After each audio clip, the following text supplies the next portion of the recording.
kita ajarkan di sini adalah rukun yang ketiga, yaitu ihsan. Ihsan itu 3 perkara: takwa, tawakal, dan mukhlis.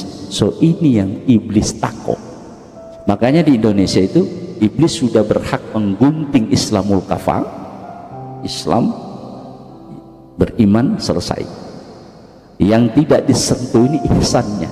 Imam-imam itu Allah yang latih, bukan manusia, bukan pertimbangan bacaan atau tidak hafalan. Saudara sekalian, ini kami telah menjadikan mereka imam-imam dengan petunjuk dari kami.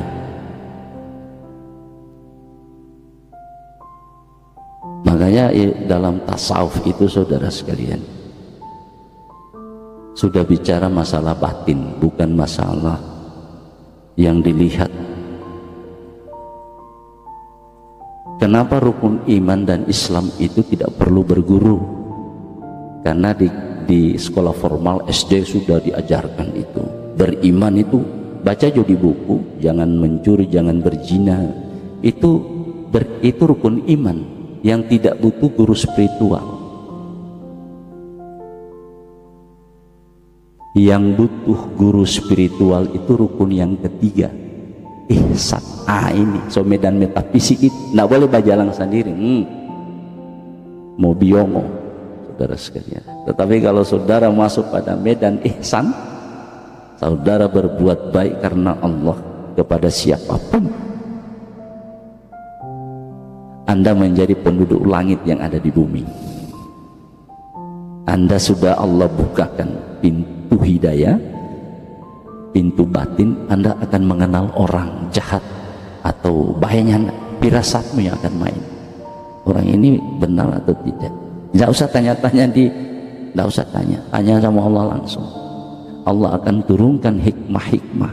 Apakah orang ini baik atau tidak? Nurul ilmi turun. Oh ngananya betul, lihat dari bibir, ini. Oh lihat cara duduknya, ini. So dapat baca semua ini. Tidak perlu karlota itu. Insya Allah kita termasuk golongan manusia yang diberikan petunjuk olehnya. Sehingganya kalau kita membenarkan sesuatu, insya Allah benar di sisi Allah. Menyalahkan sesuatu karena salah di sisi Allah, berbahaya loh. Membenarkan tapi salah, menyalahkan tapi benar di sisi Allah. Hati-hati, kita ini salah menunjuk.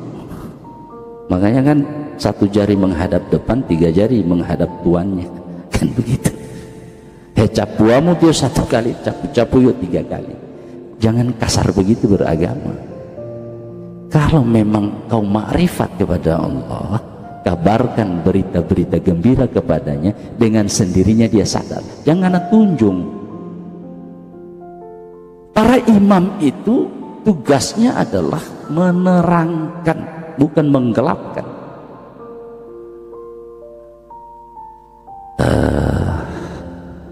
Ente ini mantap. Lebih mantap begini.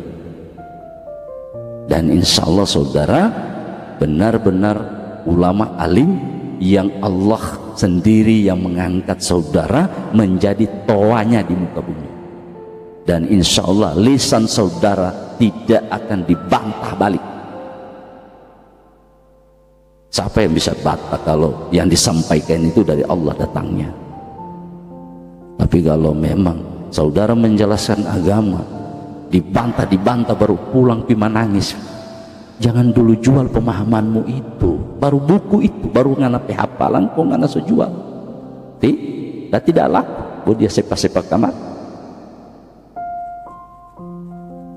Jika pemahamanmu dari Allah, apa yang kamu sampaikan itu dari ainul yakin, ngana solia itu, bukan orang pecerita ngono copy paste kok ngana sampai ini yang terjadi hari ini.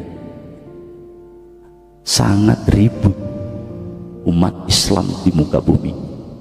Coba jadikan dulu nur, jadikan dulu, kembalikan ke habitatnya Al-Quran. Kalau Al-Quran nggak bisa dirobek, Anda sakti. Al-Quran itu di dada orang-orang yang dikehendaki Allah, di dada orang alim. Al-Quran sejati itu, ruhul Al-Quran sudah membungkus ruhul insaninya, sehingga dia tadinya buta tul sudah melihat. So, bukan agama, bukan sejarah lagi, bukan dengar-dengar, dan sudah Allah yang mengajarimu.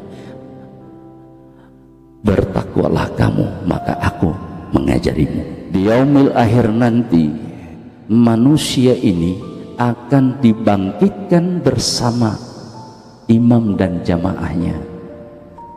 Nganape imam siapa? Ini kecar kacir. Karena hidupnya terpimpin oleh buku. Barang siapa yang belajar di buku bisa dipastikan iblis gurunya. Itu pemaham, itu ilmu pengetahuan, saudara. Hanya jadi ahli debat, di mana-mana di debat, di mana-mana di debat. Agama, saudara sekalian, itu agama itu nasihat. Nasihat itu, saudara sekalian, menyejukkan kalau itu datang dari Allah. Ini ente datang tidak ada apa-apa langsung kafir, sesat, bid'ah. Ini orang buta tuli, ini orang ini. Dia menunjuk berdasarkan johiriyahnya. Pemandangan johiriyah jadi kebenaran, saudara. Sesungguhnya johir itu bukan itu penilaian Allah.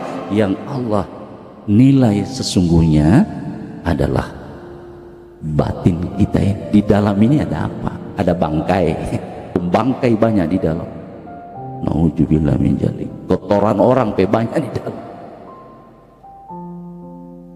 Kita ajarkan di sini adalah rukun yang ketiga, yaitu ihsan. Ihsan itu 3 perkara: takwa, tawakal, dan mukhlis. So, ini yang iblis takut. Makanya di Indonesia itu iblis sudah berhak menggunting Islamul kafah. Islam beriman selesai. Yang tidak disentuh ini ihsannya, yang disebut Ahlus Sunnah wal Jamaah, imam dan jamaah. Imam yang diangkat oleh Allah. Baru bagaimana imam ini? Ya, lihat petunjuk mimpi. Mimpi itu ada 3 macam: gangguan setan, bawaan alam sadar, dan ru'yatul sholih, petunjuk dari Allah langsung, yang seperti di mimpi yang terjadi pada Nabi Yusuf.